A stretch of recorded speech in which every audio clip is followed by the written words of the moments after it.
All right, great. So anyway, welcome everyone. It's great to see you all today. Today what we have is a presentation by 3 Ripon College students who are up here in the front of the room. I was working with them this summer and I will let them introduce themselves. And we are, I think, in for a interesting talk tonight. So without further ado, let's welcome them.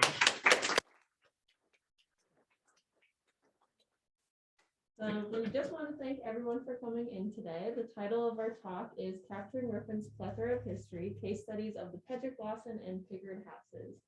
We have prepared a 30-minute talk for you, followed by 30 minutes of questions. We just ask that you save your questions till the end of the session. And we would just like to begin with some brief introductions. Click the mouse on the actual background and then try. Oh, And try to talk loud. The masks muffle people. absolutely. Okay, so we'd just like to begin again with some brief introductions. So my name is Afton Ronwan and I'm studying art history, museum studies, and English at Ripon College. I am from Chile, Wisconsin, and after graduation, I plan on pursuing a master's degree in museum studies to be a collection manager at a museum. Hi, my name is Sarah Nakis. I'm a history major with minors in French and Museum Studies, and I'm from Lake in the Hills, Illinois. After undergraduate school, I'd like to go on to get my PhD in either American history or military history. And I'm looking to be either a historian, professor, or a museum curator. And then my name is Bailey Zank. I am studying art history and museum studies with a minor in studio art. I'm from New Berlin, Wisconsin, which is just outside Milwaukee. After graduation, I'm looking at doing a postgraduate certificate to run a museum franchise work.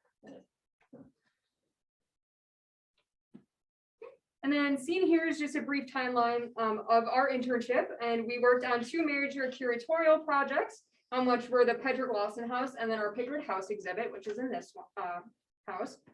We all started as volunteers before we transitioned to interns and worked on these 2 larger projects. And then our work culminated with a ice cream social where we showed our work off to college faculty and students. Today's talk will be broken into 3 segments, the first of which addresses the architecture of the Pedrick-Lawson house. This building was built around 1858 by Marcellus Pedrick for him and his wife, Mary. Marcellus Pedrick, born in 1828 and died in 1899, came to Ripon from New York State in 1849 with his parents. Louisa LaBelle Lawson, born in 1874 and died in 1973, lived in the house from 1919 to 1973. Lawson lived with her mother, Melissa, and never married. Upon her death, Lawson donated the house and the barn behind it to the Ripon Historical Society. So this house is on the National Register of Historic Places because of the cement masonry. When you walk up the front steps, you can see the plaque that's on the front of the house that basically just designates that the house is on the register. It's a repository of major sites in America maintained by the U.S. Park Service, and it basically just means that the building is worthy of preservation and study. It also means that you can look up formal reports of it online. One of our fun facts is that Ripon actually has many different buildings on this register, so we encourage you to explore that resource. And then, as we said before, this house was built in the late 1850s and it is made out of grout, which is an early form of that cement masonry that Bailey talked about. Pedrick patented this technology in Ripon, and it made a bunch of other houses using it. Several of them, like the house right across the street from the Pedrick-Lawson house, is made out of this, as well as a house on Tigard Street and then the Octagon house on Liberty Street, which is where Jack Steinbring lived in. There has been recent discussion on whether or not the grout blocks were individually cast or if entire walls were cast and then lines were drawn on to make it look like it was individual blocks. Through research, we couldn't actually, find an answer to this. So in our discussion period, we would love to hear your guys' opinions on whether or not it was entire walls or individual blocks. Can we zip up the video a tiny bit? I don't know if that's in the upper right corner. Oh. It's covering some of the text. Oh. I don't know. Oh, Yeah, perfect. there. Sweet. All right. The second segment of our talk focuses on a semi-permanent exhibit that we created titled Ripon's Pedrick-Lawson House, Artifacts artifacts, architecture, and anecdotes. It's meant to showcase some of the most interesting history and artifacts of our community. Our goal was to create a cohesive story throughout the house using its history and the artifacts placed in its interior. So when we first entered the house, we didn't know why certain artifacts were there or if they had any stories. Therefore, our first task was researching these objects to learn their history. And if we didn't know anything about them, we needed to decide if they were on view or if they could be held somewhere else. Everything circled in that picture has now been taken off view in the Lawson house. This includes an oil lamp on the small table, a yellow chair, a rose bowl, tan vases, an oil lamp with a floral shade, a green chair, and a candelabra with prisms, as well as 2 hand-painted vases. We then added decorative items like the ones on the corner shelf in that picture. Some of those include all of the items on that corner shelf, games, signage, and a trophy as well. We then created a new experience by imagining an invisible path of sorts that people would likely take as they walk through the house. We kind of think of this as design flow. This ensured that the artifacts that we wanted to be seen were getting the attention that they needed. And if they weren't, it also helped us decide if it needed to be placed somewhere more appropriate where it would get its desired attention. We did actually have questions in mind while designing all the exhibits. Some of them that kind of passed through our head was, will each room be presented in the same time period? Should each room represent a type of room in the house, like seen here, how we have a sewing room and a dining room? Ultimately, with the Pedrick-Lawson house, each room has been staged for a specific purpose. So there's a bedroom, there's a kitchen, there's a dining room. And this is similar to how the house has been curated in the past, although there are some differences in terms of the artifacts that are in each room. And the entire house doesn't have a designated time period, but overall, it is supposed to be the late Victorian, early 20th century throughout. When it came to picking the artifacts of focus for our exhibits, we asked ourselves a series of questions about each item. Does this artifact have a story? What makes this artifact interesting? Does it fit in the space both physically and thematically? If we couldn't find answers to these questions, it meant that we had to rethink the choice of artifact and go with something else that was more suitable. Another goal for us was developing the house to support both guided and unguided tours. To accomplish this, the house needed a lot of signage that it didn't have when we first started the project. So we thus created both identifying and informational signage so that it could be enjoyed with or without a guide. That said, we want to acknowledge the good work of guides in the past. The house has been seen by hundreds of school children in recent years through tours, and thanks to the good work of Tracy O'Brien, Steve Arborough, Pat Levinsky, Billy Hutton, and numerous others. If any of you are in the room, could you please raise your hand? Thanks, Steve. Thanks, Pat. But like I said, we wanted to create a space that could be more spontaneously appreciated by just people coming in, but also by college students. And then one of the challenges we actually encountered when working in the Pedrick-Lawson house were high humidity levels. Along with society volunteers, this summer we implemented 2 dehumidifiers in the house, a smaller one in the kitchen, and then a larger one in the north and south rooms, which you can see pictured there. These dehumidifiers will help us maintain a safe humidity level for the artifacts, so they won't be in too damp an environment, and then it makes them preserve a long time. And then this improvement wouldn't have happened without Steve Reimer, who isn't here, unfortunately, but he was very instrumental in us getting them in the house and set up. The other challenge was fractured or unstable furniture. Some of the larger artifacts, such as this hall stand seen here, were precarious. And with the help of our supervisor, Travis Nygaard, and his partner, Matt Koski, we were able to restore a handful of artifacts and keep them on display. All right, so now we'd like to transition into talking about some of the items that are actually in the exhibit and how we tried to make them more engaging. One way we found was to incorporate anecdotes. So including personal stories in the signage makes exhibits a lot more memorable and enjoyable for the people going through them. People love to learn about individuals from the past, and stories can help to initiate profound connections to artifacts and the exhibit as a whole. In this slide, we have a picture of a chamber pot that we included in the exhibit. It was donated by the Zobel family. To kind of wrap it up and make more of a connection, we decided to put a picture of the Zobel children that would have used this potty chair right next to that exhibit, so you can see their smiling faces while you see the actual potty chair. And then another way to engage the audience is to include touchable artifacts, such as these cookie cutters. And just pass them around and look at them. You are allowed to touch them. Yes, too. We encourage everything on it. this, for the most part, we made it so you can touch. We also added a touchable stovetop, which includes this butter churn, which is very fun to turn. Okay, and then all of these artifacts seen here were chosen because they're durable, and we will pass them around. That said, we still ask you to handle them with care because they are artifacts. So while they are durable, they are still resistant, or not resistant, prone to the weathers of time. So here in this basket, we include fancy work, including embroidery and crochet, and we can pass that around. This would be normally located in the sewing room, where we have a huge table full of a bunch of other crochet and embroidery. We also have a candlestick with a plunger. We'll pass this around as well. And basically what this would be used is the plunger would be used here to push up the candlestick. So one can use the entire wax column, because at this time candle wax is actually quite expensive. So you would want to use your money's worth in it.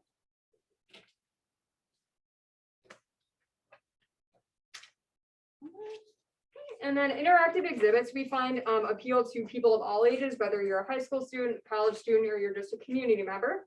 No one likes to be told that they can't touch things in an exhibit, and being told that you can touch things makes it more exciting. A true hands-on experience, in our opinion, is much more memorable than one where you simply stand and stare at a bunch of old artifacts. The last way we made the Pedrick-Lawson house more engaging was through activities and take-home sheets. We have a scavenger hunt that is fun for people of all ages. That said, it makes the exhibit especially fun for children. The exhibit also features a make-your-own calling card sheet that guests can do on their own time. We even have letters from the archives. Including these sheets with additional information makes the exhibit last after people leave. We are not going to pass these around now, but you are welcome to take one after the talk to keep. We hope you enjoy them. All right, so we'd like to transition into talking about some of the specific objects again. So like Sarah mentioned, we have calling cards on the exhibit. Calling cards were actually invented in the 18th century in France. They're similar to business cards of today. They were delivered to homes when people wanted to meet. Matthew has 2 books of them over there. Inside of those books are over 300 different calling cards that were organized alphabetically. Perhaps you can find your family's calling card in one of those, or someone that you know. You may want to admire the calligraphy and the designs. They're all pretty unique from each other. And I encourage you to flip through those and take a glance at them. Some of them are pretty fancy. And then next we'll talk about this breast pump. So this breast pump was actually discovered in the Pedrick-Lawson house in the bathroom.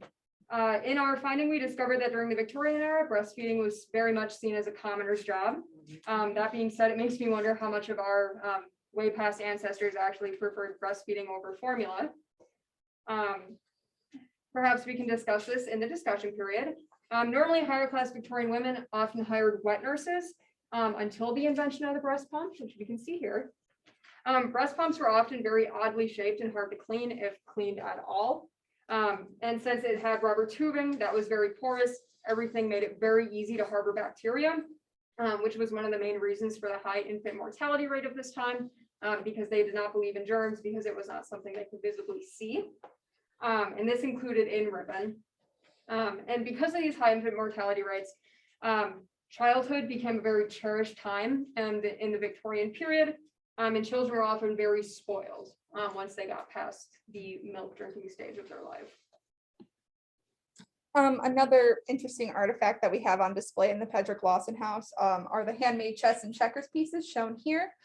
These chess and checkers pieces were handmade by Etta Clausen at age 20. The checkers pieces were made from a piece of wood here, and the chess pieces were made from recycled spools of thread. Clausen was 20 years old when she made them, and that reflects the ingenuity of local people to use local resources. I think this is one of our collective favorite objects that's on display. This is a picture of a vibrating massager that was donated by the Pickard family. It dates to 1906, as you can see in the advertisement on the left. So this massager was likely used in the beauty salon that was located in the Pickard house, which is the house we are currently in. We decided to display it in the Lawson house on the nightstand because we weren't entirely sure if it was always used in the beauty salon or for more intimate purposes. So we figured the nightstand was a appropriate place to keep it in the house. We also found a bunch of great art, such as this landscape painting found in the house. And I guess a question to pose to you all is, how old do you think the person was who actually painted this landscape painting? 16. We get it. You went through the Pedrick-Lawson house and looked at the signage. You're no fun. You could have said like 400. Okay, well, as Ethan so eloquently put, she was actually 16, and it was actually a female artist who did this. And it makes me question how good my paintings were at 16 because they were quite horrendous.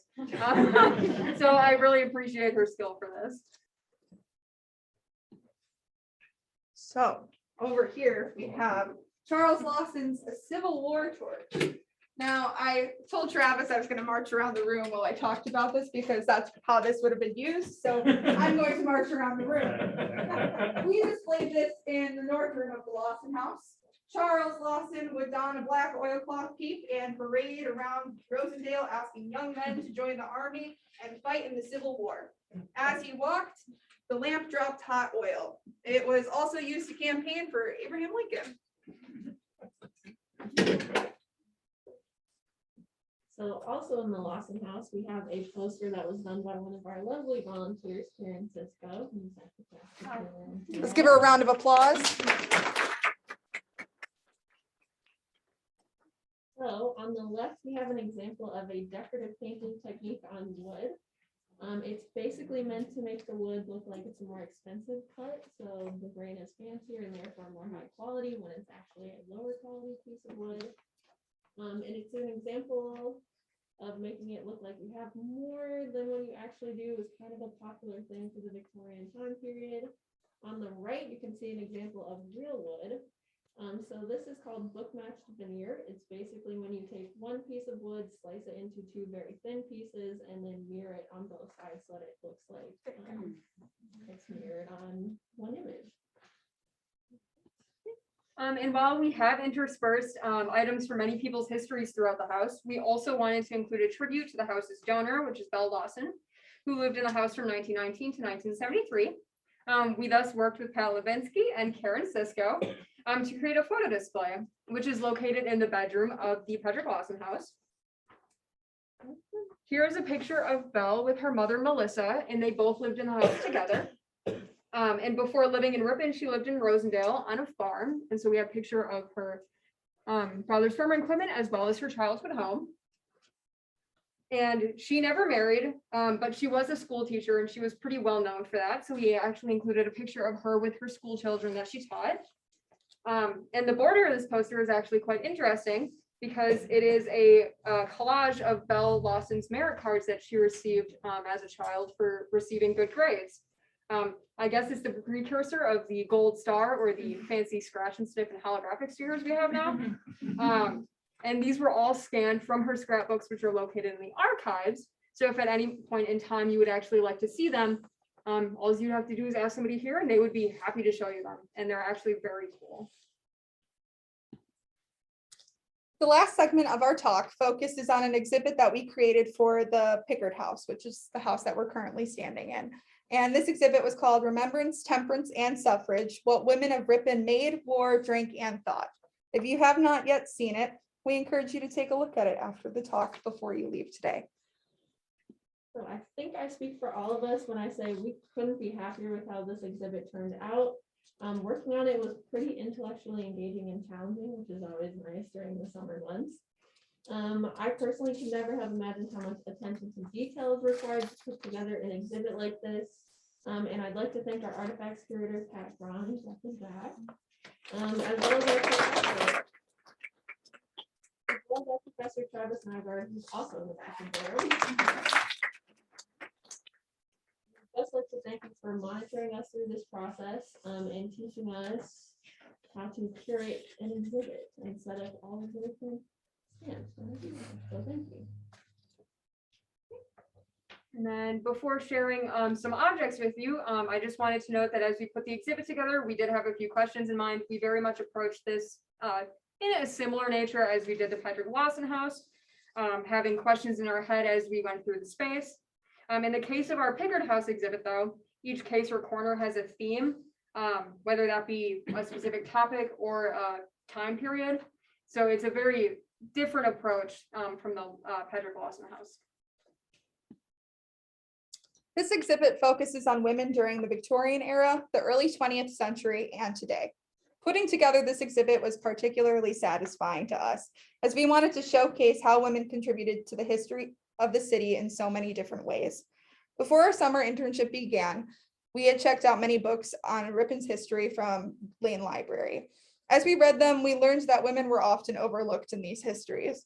This percolated in the back of our minds until the opportunity arose to create this exhibit, and we intuitively decided to focus on the female experience. So what we'd like to share with you today are some of our most favorite and interesting anecdotes that we learned about local history. As we do so, you'll notice that we mainly talk about the 19th century. We learned that during this time, most of the collection for the Ripon Historical Society is from the 19th century. We don't have many objects that are from the early 20th century and almost nothing from the 21st. That said, we can kind of understand that history just began yesterday, so pretty much everything from now on is history. For example, Pat has already collected cell phones for the Historical Society, which I suspect will be useful a century from now, remembering people of today. That is one of the few types of items dating to my lifetime that is already in the collection. If your family has any Ripon-related items from the 20th or 21st century that you think would be of historic relevance, we hope that you might consider donating them. This exhibit is organized as a loose progression through time, beginning with beautiful dresses from the Victorian era. It ends in our own time with a dress that was worn to a Ripon High School prom in recent years by Heidi Gauhar, and we have shoes donated by Kai Lipto. One of the most interesting dresses that we found was actually this Hockenberry dress, which is made from a black fabric and embroidered with a bunch of lovely flowers, which you can see here. We can imagine easily the countless hours that somebody spent very precisely embroidering all of these flowers in the leaves. And by an amazing coincidence, we also found out that this summer a descendant of Hockenberry's, Sarah Bumby Colonna, actually wore this dress when she was in middle school. And so we have a picture of her here, and I think she looks pretty great, honestly. We also included a Victorian crazy quilt. As you look at this item, notice how detailed it is. The stitching is marvelous, and there are great images featured, such as this lily here. Perhaps the funniest detail is embroidery of a bear stealing honey, seen here. You could literally stare at this for hours. People often think that these were functional objects to keep warm with, but women at this time viewed their fanciest quilts as works of art. They were draped over chairs or pianos as decoration, and they were thus preserved. We used to think that quilts were boring, but we've gained a great appreciation for the subtle manipulation of fabric and thread that goes into making them. Next, we'd like to transition into the early 20th century by sharing with you a portrait of Bertha Hollenbach Ortiz Rollins. This work of art is stunning. I personally love the glints of light in her eyes. I think it makes her look a lot more lifelike. If you look at it, you can almost feel the texture of her hair and the feathers in her hat. Also notice that the artwork has a sophisticated background with a castle that you feel like you can explore. When we found this artwork upstairs in storage, we knew it had to be included in the show because it captured such an interesting likeness of a woman from the early 20th century. And I guess kind of a neat thing to know is that at first we didn't actually know who the artist was, other than that they had a last name of Horton, which is signed in the bottom of it.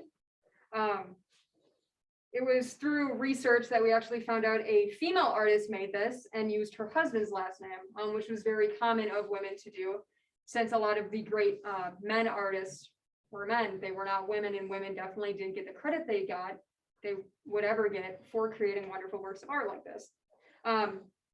And perhaps she did indeed do this to be taken more seriously as an artist, That said, we actually discovered at the Minnesota Historical Society that many of her works had been attributed to her husband Floyd and not actually her.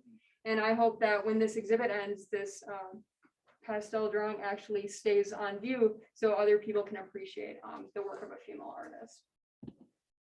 We would also like to show you a punch bowl from the early 20th century created by one of the first female professors at Ripon College. The college has been co-ed since it was founded, and its first graduating class was all women. At a time when many schools only educated men, Ripon was thus ahead of its time. This punch bowl was made by Emma Wyman, who taught both art classes as well as rhetoric. As you look at it, admire the hand-painted vines on the bottom of it. Now, I want to tell you a secret about the bowl. It has a manufacturing flaw. Can you see it? The porcelain cracked when it was fired, and Wyman covered that up by painting a stem over the crack. So Emma Wyman was also the art teacher for one of Ripon's most celebrated female artists, Eve Faustman. Many of you probably know that Faustman was the creator of the heritage prints, which are collected by many people in Ripon. There's some of them on the wall over here. She also created this watercolor, Votes for Women, which was found in a portfolio of art in the middle school when that building was being torn down several years ago. Needless to say, it does relate to women's suffrage, which was achieved in 1920 with the ratification of the 19th Amendment. And seen here, this painting is actually signed Anderson and not Faustman, and we believe that it is based on a Carl Anderson cartoon who created the famous character Henry. Anderson was known for including Black people in his art, which sometimes came across as highly racist or other times it appeared sensitive. Here we see a Black woman advocating for women's right to vote, and you can tell it's a copy because the lines are a bit shaky, and when artists copy artworks, they often do so very slowly to ensure accuracy, and so you lose a lot of the fluid and spontaneous line movements that you would get as if you were creating it for the first time. The shaky lines can be seen right there. Lastly, today, we would like to scandalize you a little bit by talking about underwear. The Historical Society has art undergarments from both the 19th and 20th centuries. We included a Victorian cage crinoline that would have been worn under a woman's skirt in Ripon. It was changed over time as someone expanded the distance between rings, thus making it work for a longer skirt.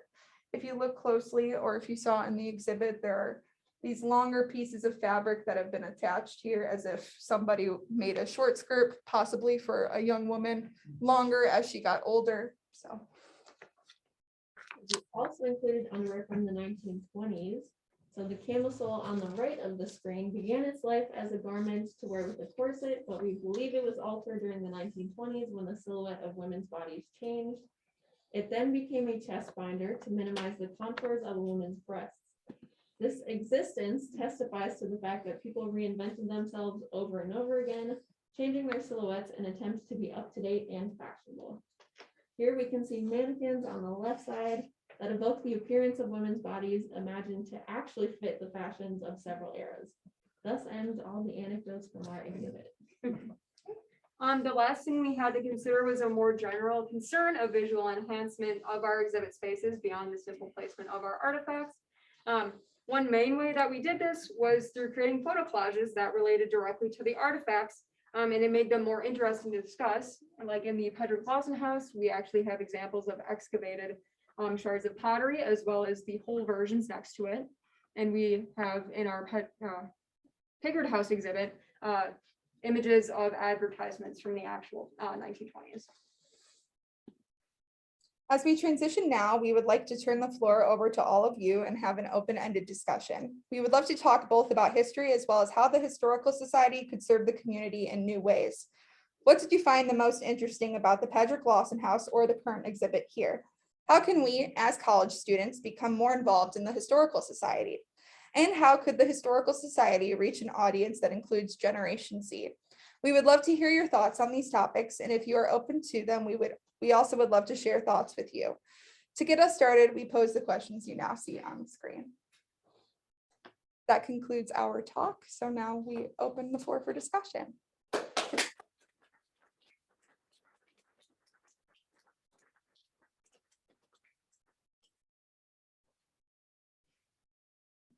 How long did it take you to get this presentation together, Um, coordinated? I'd say maybe if we include rehearsals, probably 3 weeks. Maybe a month. Okay. Do a little research. A lot of research. Yes.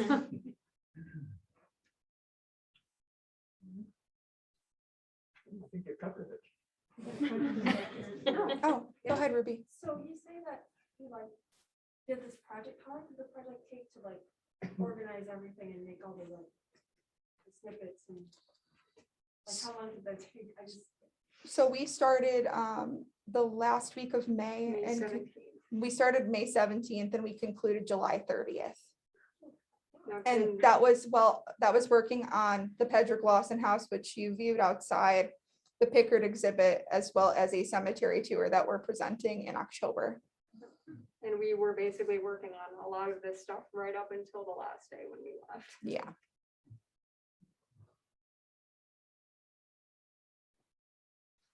What's your favorite artifact you found?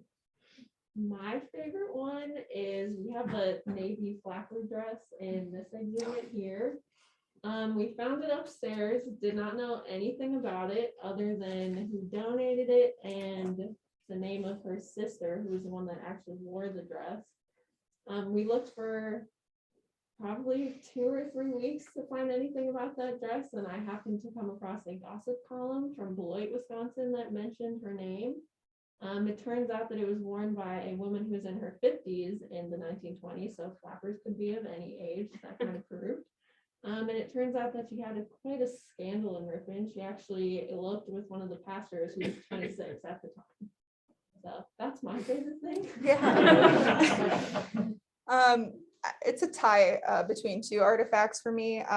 One of the artifacts is in the Pedrick-Lawson house, which is Belle Lawson's mantle clock, and that was ticking the day she was born and the day that she died. It no longer works, but you can still ring the bell, which is kind of haunting to hear inside of this old house that nobody lives in anymore.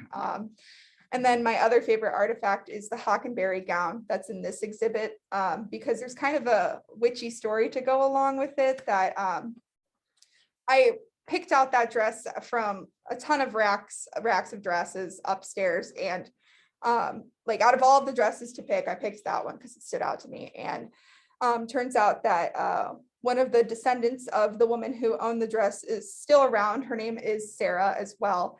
And she is good friends with Pat Gron in the back here. And one day was like, hey, Pat, let's go for a walk. Let's talk. And they went for a walk, they talked, and on her, she brought pictures of herself wearing the exact dress that I had picked out. So out of all, like what prompted her to bring these pictures on this walk, she didn't know about the dress being put in the exhibit.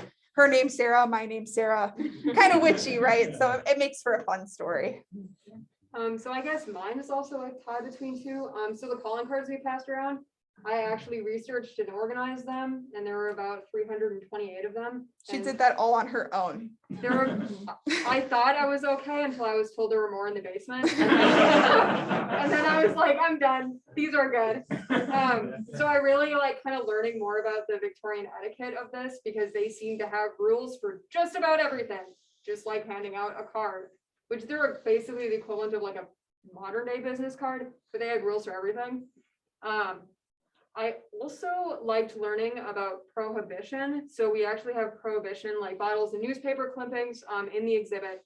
And basically what I learned from that is that Ripon liked prohibition until they didn't. They were kind of a rebellious town and didn't like the fact that they couldn't do things.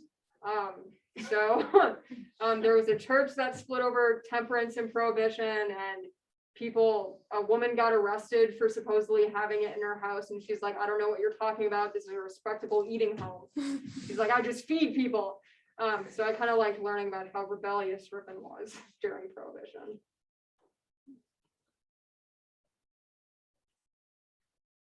Yeah. I'm kind of curious if you have thoughts about the kinds of programming you think would be especially engaging to young people. And I guess by young people, I mean either college students, but also potentially even younger, like high schoolers or even middle schoolers or elementary kids or anything like that.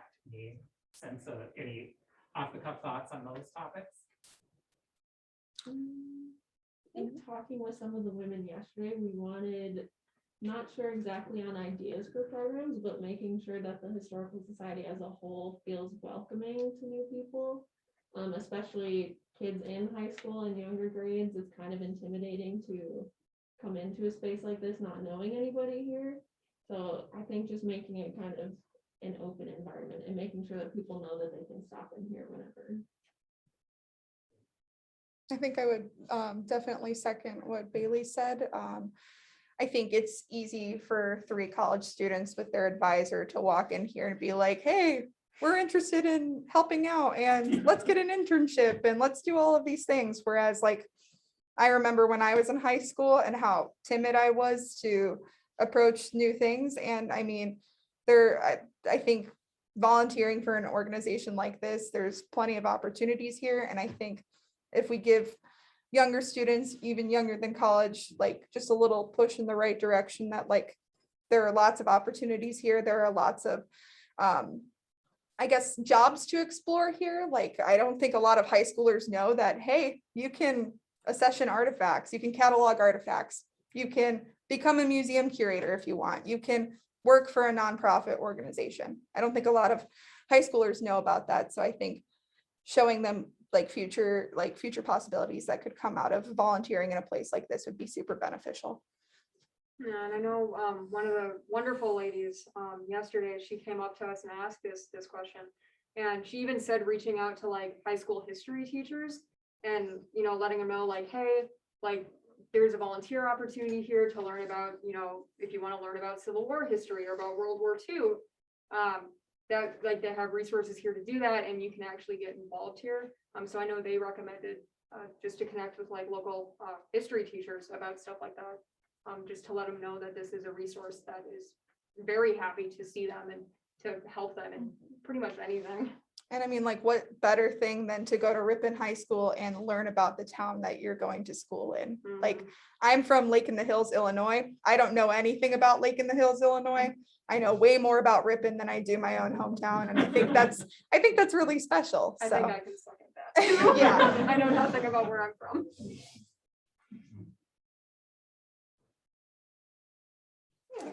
Well, Sarah, just firstly, there is not actually a place in Illinois called Lake in the Hills. Is there? There is. I can attest, I'm from there. Unless, Suburb of Backlund. yes. Is there Unless, actually a lake there in Hills? I guess, yeah. I mean, yes. Unless my parents lied to me and that I didn't actually grow up in Lake in the Hills, Illinois, I guess we'll never know.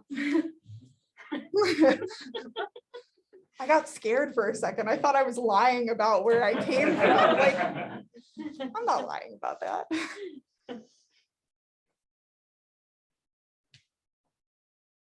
So then I guess I would sort of maybe turn this around. How would you all answer some of these questions?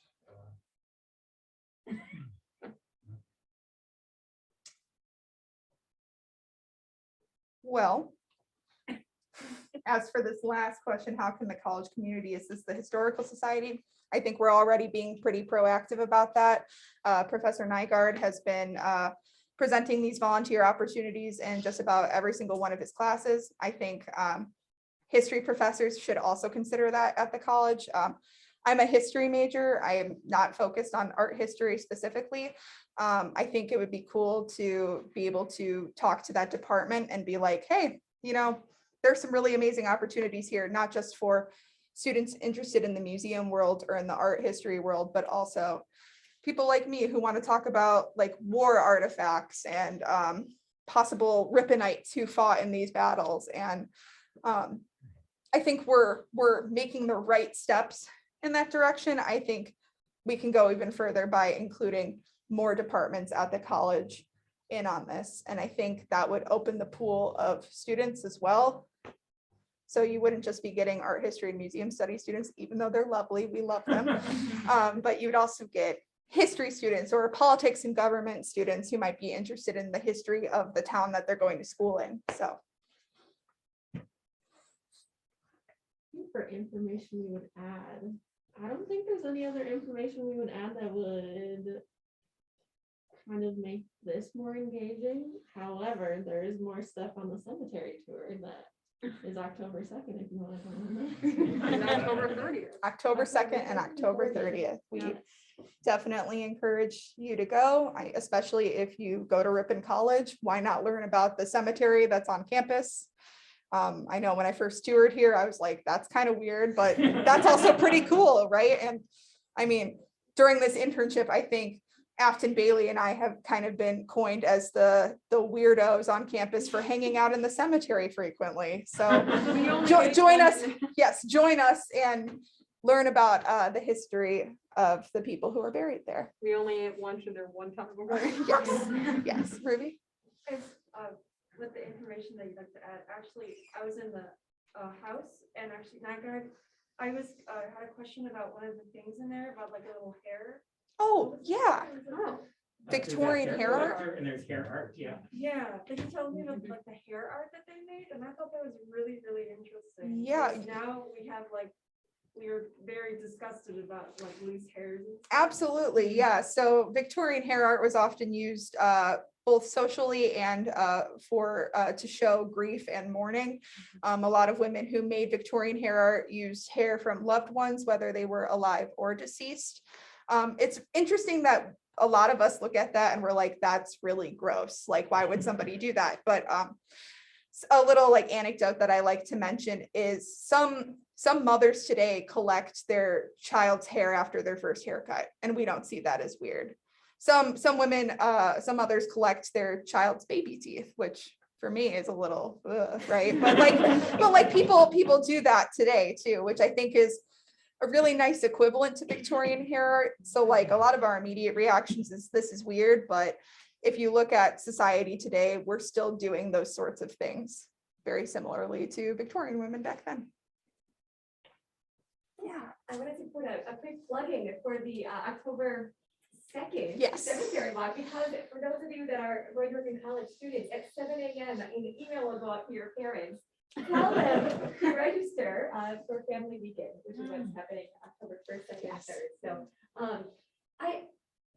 I'm on the city council locally here. I work at the college. This is so inspiring for me to see this connection between the college and community. And I think what is so neat about the local historical society is that when I can learn about the history of here where I am, it helps inform, first decisions now, how I make, or to realize, it kind of inspires me. Wow, these people went through some tough times and look what they were able to do. So with your way of, looking at a lot, I love the exhibit that you guys have put together. Is there anything that you wish you had more time, maybe for us, that we could come back if you had an unlimited day here to explore more? Oh, boy. And again, I'm sorry that I'm late. I got. You're good, No, Jolene. You are all good. I think, at least speaking for myself, one of the first things that I was really interested in researching about Ripon was Cold War history in Ripon, Wisconsin. I'm a history nerd. I love American history, specifically like 1850 onward. And I recently took a Cold War class at Ripon College. Didn't know much about the Cold War going in. Not nearly an expert now, but I'm curious to go through old newspapers from the Ripon Commonwealth to gauge public opinion about the Cold War, the space race, JFK's assassination. I think that could be really fascinating. So that if I had more time and hopefully volunteering here, I could kind of sneak down to the archives and do a little skimming. I think that would be a really great experience. So I'm gonna step in. I should have introduced myself to begin with. I'm Kat Brown, I'm acting president here at the Ripon Historical Society. And we really want to thank the interns for coming in. I just think they did a super job.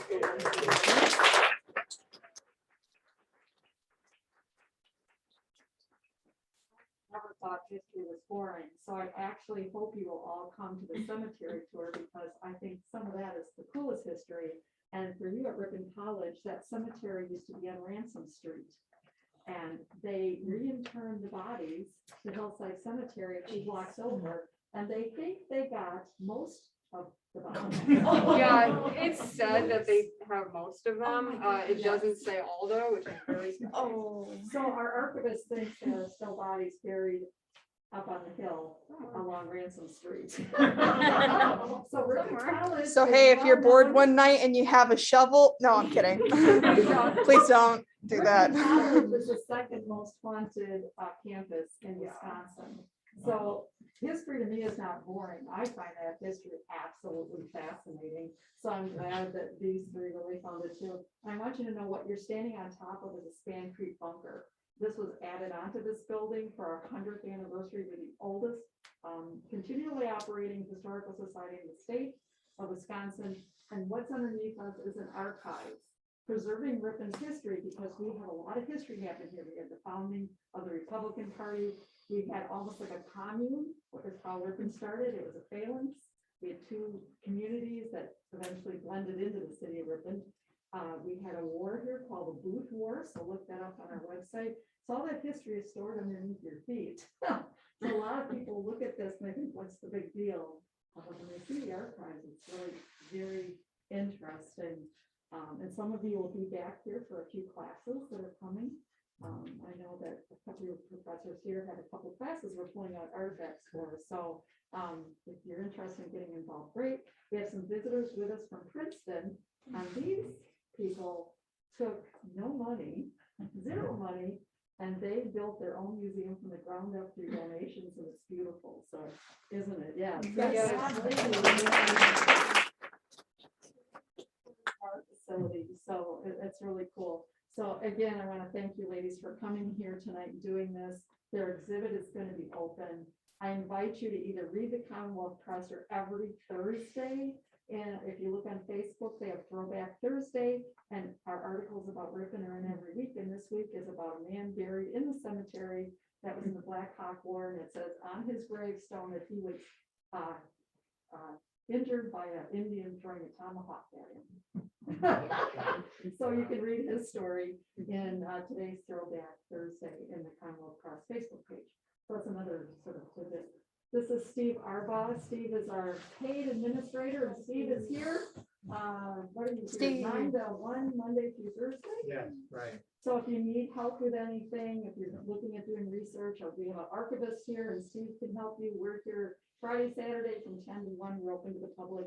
So if you're looking for something or want to do research for a class, like I say, we're standing in a bunker here with a lot of information underneath our feet. So thank you for coming, and feel free to just stay for the exhibit. I know a lot of you saw the Lawson House. There is a historic tour of homes this Saturday from 10 to 2. We'll have that building open, so if you come by and say you're a college student, we'll let you in the door, I'm sure, without tickets. You can also see Steve's house, which is the originally known as the Catlin home on Ransom Street. No, Woodside. Woodside. It's the cool house with the cupola. You should go check it out. It's the one that's set like way back on a hill. It's very There's, like, cool. a random gap. It's a beautiful house. We encourage you. We really liked it. Cisco's house is on the tour, Yes. and then Peter Sensenbrenner's house is on the tour, so really very interesting. I'm like, historic we're on tour of Ransom homes. Street. It's All the Woodside. homes are on the National Register of Historic Places, so they're all very old and very noted. So please stop by that. Thank you for all coming tonight, and thank you again, ladies. Thank you.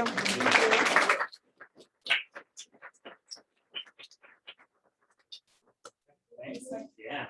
I'm gonna stop this.